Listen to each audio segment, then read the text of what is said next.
Сәлеметсіңдер ме балалар? Математика сабағына қош келдіңдер.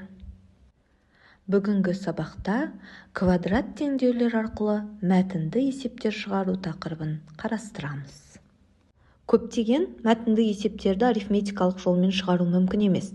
Мұндай жағдайда есепті квадрат теңдеуге келтіреміз.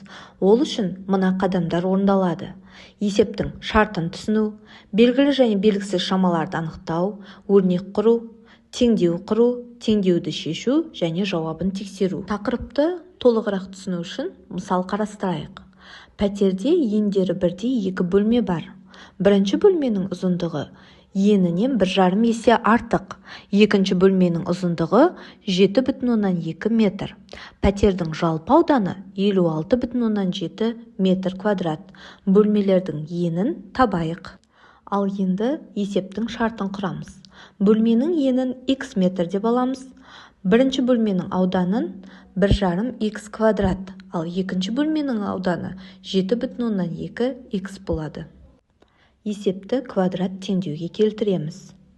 Теңдеудің шешіміндегі теріс мән есепке сай келмейді. Сондықтан тек қана 4,2 жауабын аламыз. Демек, бөлмелердің ені 4,2 метр. Тақырыпты толығырақ түсіну үшін есептер шығарайық.